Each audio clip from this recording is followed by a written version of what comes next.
ایسا ہی ہے. چلیں. چلو چلیں. یہ تم لوگوں کو کیا ہو گیا ہے؟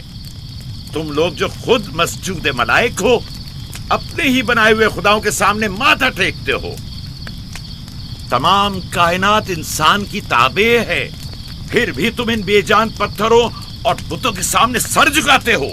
تم یہ سب باتیں اپنے تئیں کر رہے ہو اور بیکار میں ہمارے خداؤں کی توہین کر رہے ہو. میں خود سے یہ باتیں نہیں کہہ رہا ہوں. میں خدا کا نبی ہوں اور میری باتیں کلام الہی میں سے ہیں. یہ کتاب وہ آسمانی صحیفہ ہے جو میرے جد حضرت ابراہیم علیہ السلام پر نازل ہوا. میں ان کے دین کا پیروکار ہوں اور اس کتاب کی ترویج و تبلیغ پر مامور ہوں. میں خود سے کچھ نہیں کہہ رہا. اس آسمانی کتاب میں یہ بھی لکھا ہے کہ تم ہمارے خداؤں کی توہین کرو. میں توہین نہیں کر رہا، صرف سوال کر رہا ہوں. اگر جانتے ہو تو جواب دو، اگر نہیں جانتے تو قبول کرو. میں آپ سے پوچھتا ہوں، ایشتار کی عبادت گاہ کے بت تمہارے خالق ہیں یا تمہاری مخلوق؟ تم لوگ ایشتار کے حکم کے تابع ہو یا وہ تمہارے تابع ہے؟ ایشتار تم پر حکم چلاتا ہے یا تم اس پر؟ اگر ایشتار ایک کمزور اور ناتواں پتھر ہے تو پھر اس نے کس طرح ہمارے بیٹے کو شفا بخشی؟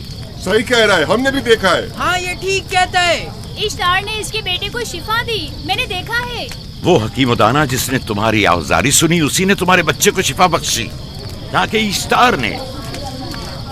تم نے اگرچہ غیر خدا سے لو لگائی اور غیر سے ہی مدد طلب کی، لیکن وہ جو تمام بندوں کے حالات سے واقف ہے اس نے تمہاری حالت زار پر رحم کیا اور تمہارے بچے کو زندگی بخشی.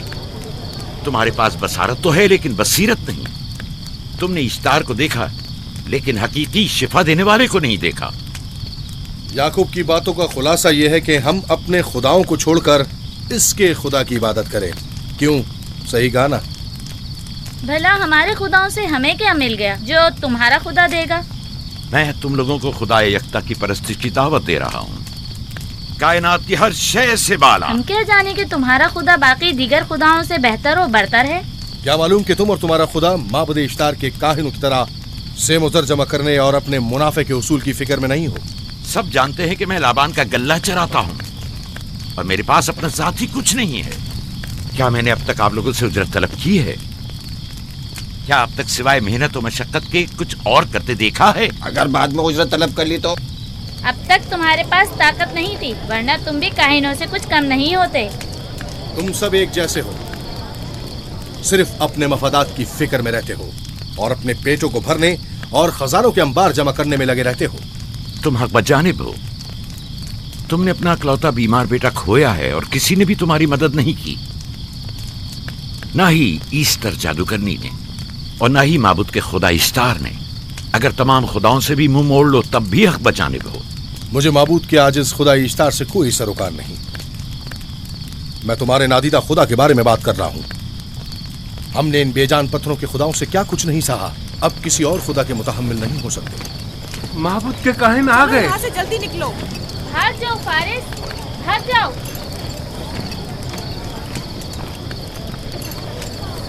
اس طرف. اسے چھوڑ دو. جاؤ. اس نے کیا کیا؟ جاؤ. اسے چھوڑ دو. جاؤ اسے پکڑو، بھاگنے نہ پائے. جاؤ.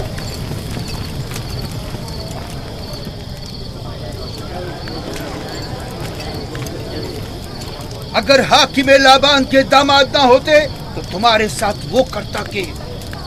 مجھے تم سے اور کاہنوں سے کوئی خوف نہیں.